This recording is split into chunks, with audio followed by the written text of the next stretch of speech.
Equity and conduct, right? What's another word for conduct? Behavior.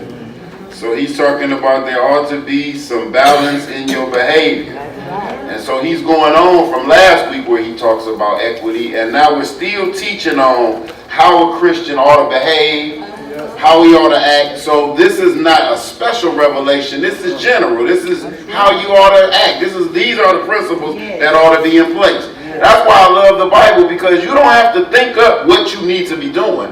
You don't have to create nothing new. You don't have to be spectacular. All you need to find is what the book says about whatever it is you're going through. That's with every issue in your life. And that's why you got leaders and Bible teachers and pastors, because if you don't know where it's at, you should come ask somebody. You don't need to keep going through stuff and you got an answer book. That's like the teacher giving you an open book test and you refuse to use the book. Right. That doesn't make any sense. So he's talking about conduct here. So let's pull out a few things and then I'll get out of the way. I know this is going to be deep because there's only one Holy Spirit, and we'll be talking about love all day. Amen. Because from what I see in this world by way of introduction, we got to increase our love. Amen. Not just to each other now, because it's easy to love folks that love you. But we're going to have to increase our love towards the world in general. Because there is no love, not to say no love, it's no real love in the world. Amen. So we got to start in our homes. We're loving our spouses and our children and our family. And then they have to be able to generate that and go out into the world and show that same kind of love. So again, whoever the leader is of the family, it starts with you. It starts with you showing a loving attitude in all that you do. So let's pick it up at verse 9. Verse 9, he says, let love be without dissimulation. Ooh, that's a big word. Dissimulation is one word in the Greek. It means not to be fake.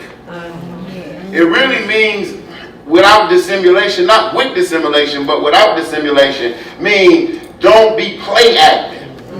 Because it's the Greek word for not pretend. You pretending. I don't want you to pretend like you love me. Right? He says, I need you to really love me. Let it be without dissimulation and abhor that which is evil and cleave to that which is good. I could do a whole series on this right here. Because the dissimulation says, I would rather know that you don't like me, that you don't love me, so then I know how to deal with you.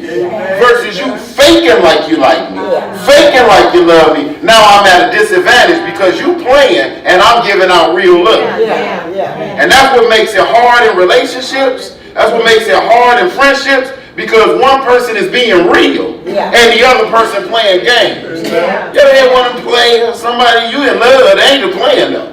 They ain't trying to get married. They ain't trying to have no family, but they telling you that. Baby, I love you. And you serious about it. And that joker can just get up and walk out like he ain't never known you. Leave his clothes and everything and just walk out. You never see him again. And you be devastated because you was really loving this person. That's why you got to be careful. Amen? It says, don't pretend. That's why I like the Ku Klux Klan and the skinheads. You know why? I know y'all don't like me. When I see them white sheets and them crosses burning, I ain't going over there talking about as me and you all. No, I know we ain't all right. I would rather you tell me up front. I know you don't like me so good. I know not to go nowhere near you. And that's easier than dealing with somebody who's pulling you close only to stab you in the back. I know they had a song, Brother Alex, I think the OJs, it went, they smile in my face. Y'all see, there you go, y'all. Y'all ain't always been saved. I knew y'all knew something about that. Right? It says, let love. And I love it starts out with let. So that means if he's saying let, that's something that's got to be a choice. He starts out with let. That means you got to want to do it. And then it says abhor. Abhor is a very interesting word because that means to be afraid of, to reject with horror. You ought to be horrified at that which is evil. See, that's why it's hard for people to distinguish Christians from non-believers. Because we'll go in the corner and say what we don't like about stuff. We'll tell our friends, but when it's time to stand up for that or against evil, we ain't nowhere to be found. When we know something is evil, when we know something makes no sense, and we know it's against the book, you ought not be afraid to let folk know, I'm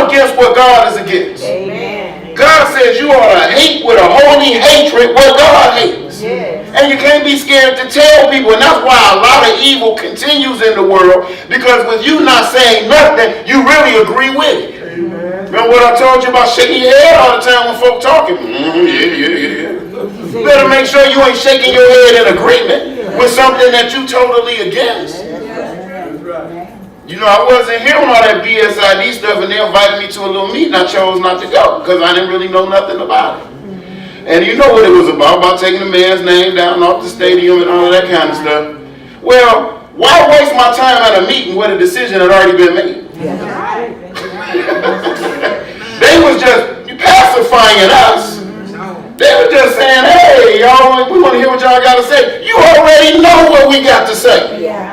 And so it was no need to waste your time at that, because that was a done deal. Yeah, that's right. Now, let me give my view. I know she taped it, so let me give my point on it. The name on the stadium was divisive, because it was dividing side against side. So I'm okay with a name that makes everybody in equality. But you have to do it on an even playing field. You can't have personal agendas when it comes to the kids. This is personal. You know, now let me just say it. I don't just say what I think. When the school district was raggedy and tore up from the floor up, and them schools was falling apart, nobody wanted nothing to do with BISD.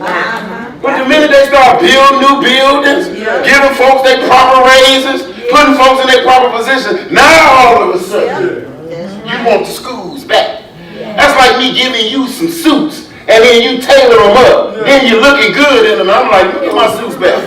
Bro. So you can't play both ends against the middle. See, that's evil. When you playing one end against the middle, and that's the reason why we can't get racism out of the world, because America is founded on racism. It's gonna always be racist folk. And the most dangerous, evil, racist people are those who act like they love you, but they at home talking about how to get rid of you. Just trying to tell you what I'm telling you. They ain't gonna say it outright, but they gonna sit at dinner and say it. They gonna say it in their churches. You need to be careful, and you need to be very careful about what you teach your kids. I'm not teaching my kids hate, because color is not hate.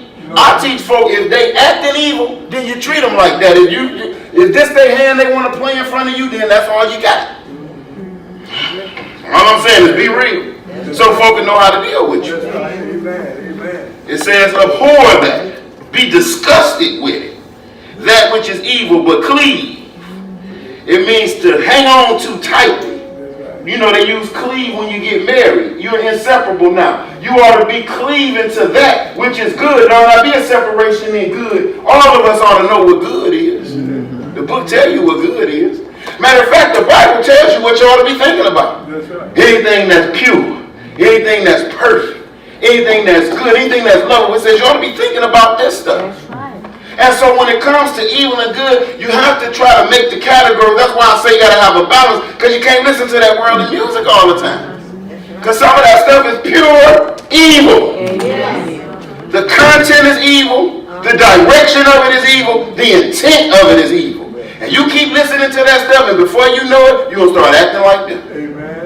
Lord have mercy. And all that gospel music you listening to ain't intended good all the time. But listen to some of them lyrics too. Some of that stuff they sing and be wrong doctrine.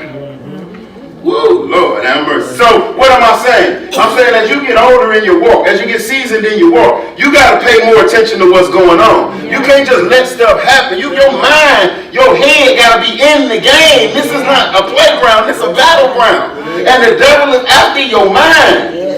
So brothers, so sisters, you got to make sure you on the right side, or you're going to have a breakdown. You know how hard it is to be on this side, and you hokey pokey in with God. You got to make a choice. Lord have mercy. Watch 10. Be kindly affectionate one to another with brotherly love. Ooh, he classified it. In honor, preferring one another. See, this gets into the house here. Because we prefer everybody with one another. You let folk come from out of town, people you don't know, you love all on them. People that's in the grind with you, doing life with you. We don't know whether you love us or not. We with you every day. You get sick with that. You're hungry with that. You get crazy with that. But then you don't know somebody and you treat them like family and treat us like garbage. You know, it's hard when the scripture says that you ought to love your own husband, respect your own family. Now, how is it that you hate everybody that you around, but you can love a total stranger? I mean, and love them good too, give them money and everything. Ooh. So it says, be kindly affectionate one to another. So what does the word kindly mean? It's a verb. What does kindly mean? It means we're being kind to each other. It means we're saying hi. We're not playing behind each other's back. How you doing? Good morning. Is that hard to do? Even if you ain't having a good morning, you can still say good morning to somebody else. Amen? And you walk around, man, it shocks me when people say good morning to me. I mean, it really not in the church, but when I'm out in the world, it throws me off. Because I'm going about my business. Somebody say good morning, I'm like, what come to me? Good morning to you too. Then you say it back, good morning to you. To one another with brotherly love. Philios is the word he used there. Not agape, he used philios. Philios, listen to it. Philios. It's a feeling there.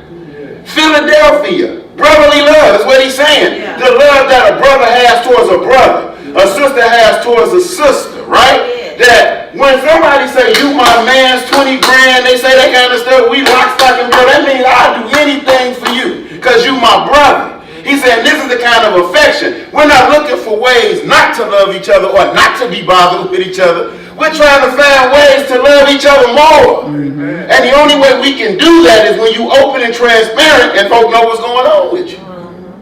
If you ain't feeling good today, then instead of making folk think you're mad at them, hey, I ain't feeling that good today. But you still come because the affection one to another might make you feel better. And in honor, preferring one to another. You know what this is? This is the illustration of preference. One to another. We both hungry. It's only one piece of chicken left. Nah, it's only one piece. Y'all know what y'all do. That piece of the been gone. But it's one piece. And it's you hungry and I'm hungry. We both starving to death. Preference would be, you can have it. So I know you thinking cut it in half. No, that's not what preference is. Preference is saying, you can have it. Right? I've seen husbands and wives at dinner fight over that kind of stuff. One appetizer left. You looking at it, he looking at it. You looking at it, he looking at it. And instead of preferring one of another, you go, I'm the one that wanted it. I'm the one that ordered it off the menu. That's not preference. Preference is go ahead. Especially when y'all got enough money to buy another. But we preference one another, even over our own agendas. It's a whole lot of stuff you could have been doing this morning. I'm sure you got a lot of stuff you can take care of on a Sunday. But the preference of God over the stuff is what God is looking for. God is saying, you preferred me. You prefer to come hear about me. And so because you preferred me, when it comes down to between you and somebody else, guess who he going to prefer? And we want God's blessing. We want God's favor, but we won't put God or nobody over ourselves because we're selfish at times. And God is saying, what do your tier look like? Is it God, self, and others? Is it Jesus, others, then yourself? Or is it you, and you? Preference. Not, oh, Lord have mercy. Should I just skip 11 or y'all want to talk about this? Let's talk about it. All right. Not slothful or slowful. Either way you want to say it. Depends on what side of town you're from. Not slowful in business. Fervent in spirit. Serving the Lord. Why would he use business? Why would he use business? What have I been screaming the last month? You doing business with God. That's right. So he's saying, don't be slowful in business because he's relating a business term in your contract with God. We're doing business together. So slowful. Don't be lazy with God. The real word slowful comes from the root is slow. Meaning that you're a procrastinator when it comes to doing business. You know you need to do it, but you're slow at getting it done. Now you good for it. You're going to get it done. It's just going to take you too long. It says ain't no need of you being slowful in business. You ought to get it done because business says you signed a contract or you verbally agreed. Whatever it was, you made a decision to do business. And once you put your word out there, once you put your character out there, you ought to go and get it taken care of. What you waiting around for? If it's got to be done, it's got to be done. Yeah. Dishes in the sink. What you waiting till the end of the night for? Don't nobody live there but you. Ain't nobody coming in and doing them for you. Ain't nobody coming to cut the grass for you. Ain't nobody gonna wash the car for you. You're gonna have to get that stuff done, and the sooner you get it done, guess what happens? It opens up more time for you to help somebody else. Yes. But when you mess around and wait till the last minute to get stuff done, you ain't gonna never be able to help nobody because you got too much stuff to do. Because regardless of how long it takes you to do it, you still gotta do it. Yeah. And when you get grown, nobody's coming in your life. I had to learn this in college. Nobody coming checking on you. Nobody care if you in class.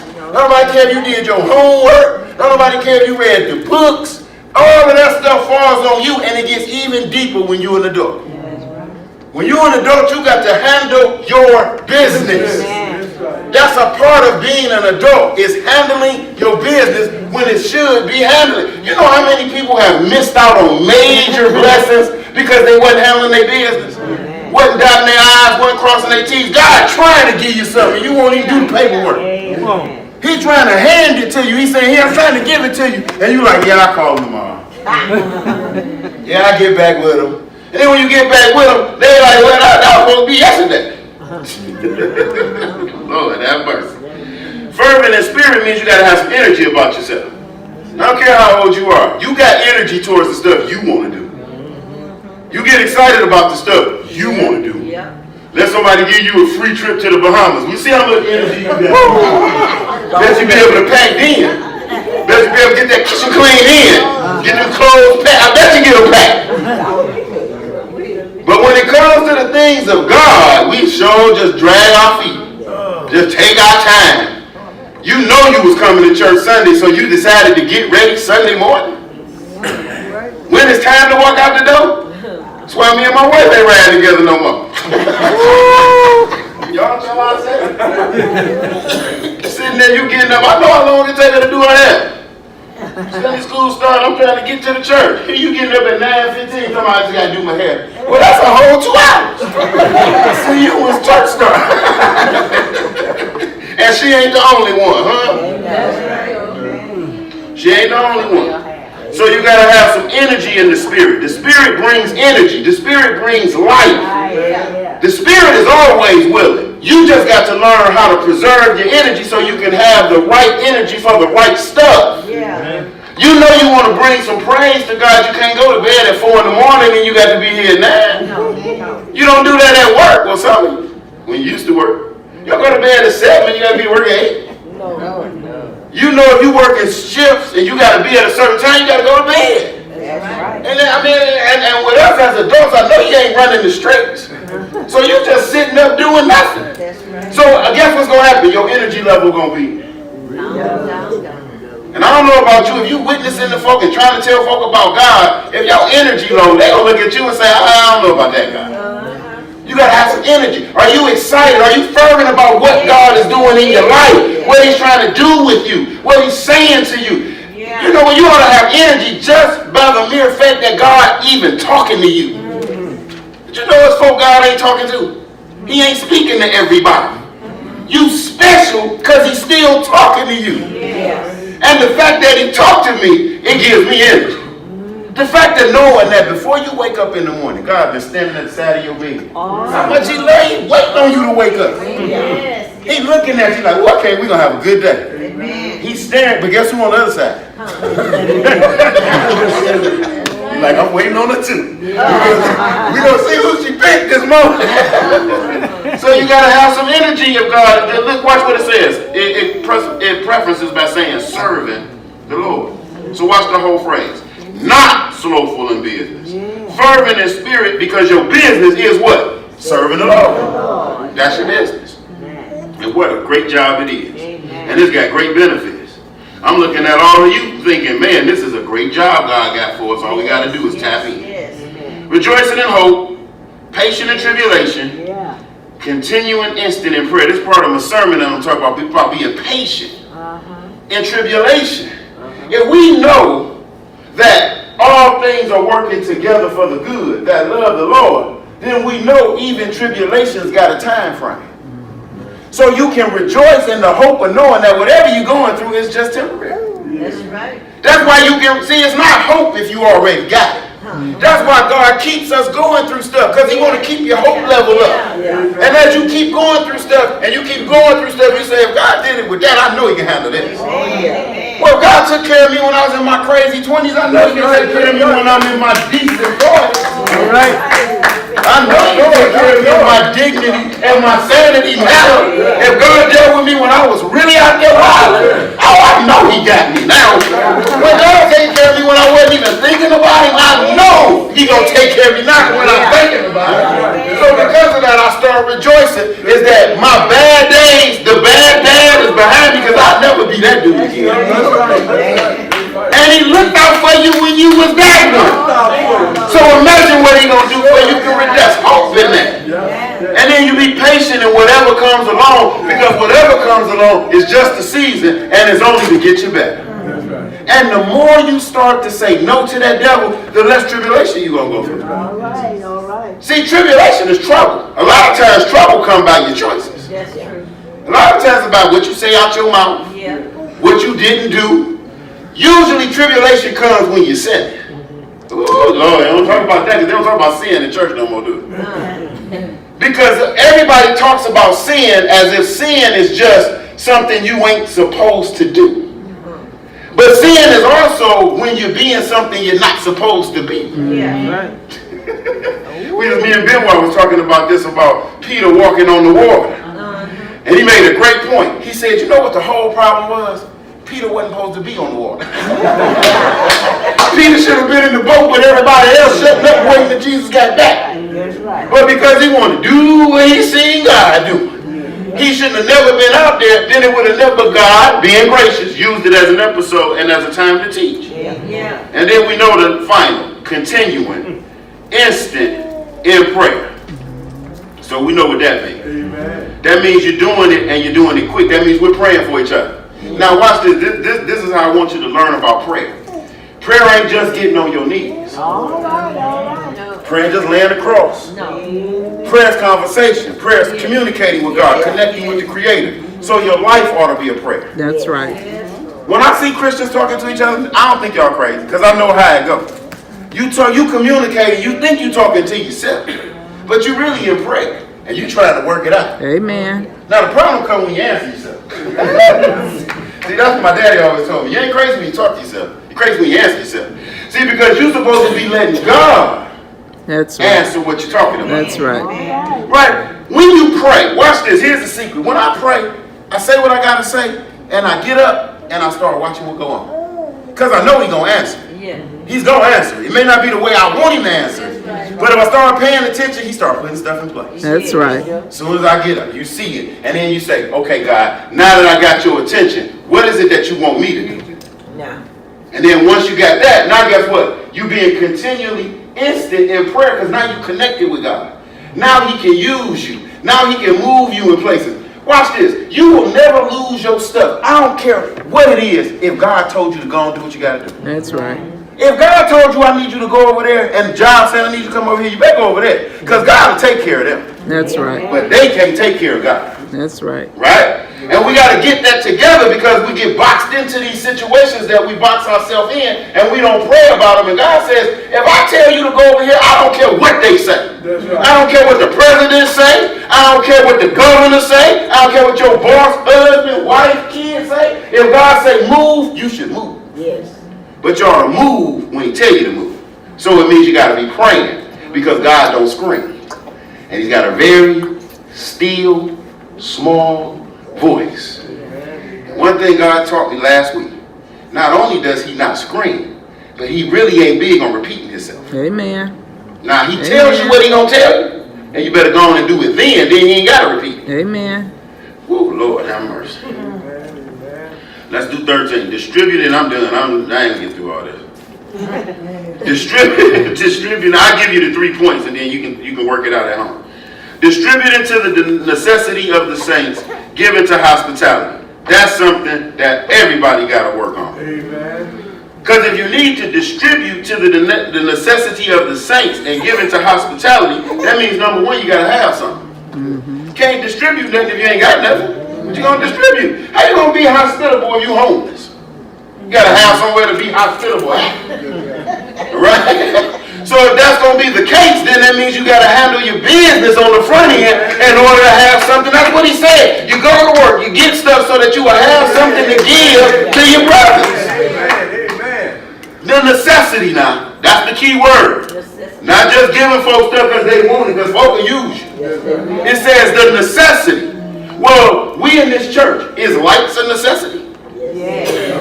Right. Now that bottled water might not be a necessity, but the light's a necessity, the air is a necessity, you being in a clean building with clean floors, that's a necessity. Everybody trying to worship no holy God, no dirty place? That's right. Man. That's right. All right. And the necessity of who? Everybody? Saints. Watch it now. Look at that word. It says the necessity of who? Saints. Give out of the necessity of the saints, not the ain'ts. And then be given to hospitality. Now, a lot of this has to do with taking in missionaries and, traveling preachers, because during that time, Paul and them traveled. So, they needed a meal or somewhere to stay. Folks will let them stay there, right? And so, that's the same thing is you got to keep a clean house. Not clean physically, but it should be clean physically. But spiritually, you can't bring spiritual people in and you ungodly. You posing as a saint, but you really raising hell. And then when them folk come in, they're going to be like, well, I got to go. That's what happened in the Old Testament with Lot and them. They was out there like, we want them, we love them, bring them out. So you got to be careful. And a lot of people are not hospitable because they know they ain't living right at home. I ain't bringing you in my house, you better expose me. All right, so let me give you the 3 high points and I'll get out the way. So 12, 9 through 13, you see real love, you see godly affection. That's what you see in those verses. Romans 12, 14 through 16, it talks about learning how to build each other up. You see a godly attitude. You got to have a godly attitude to build each other up. And then finally, Romans 12, 17 through 21, you see godly action. Where it talks about recompense no man evil for evil, but provide things honest in the sight of man. So again, as I close, godly affection, then you got godly attitude, and then finally you ought to have godly, or it leads to godly action. God bless you. I turn it over to the superintendent of Sunday school and his department. God bless you.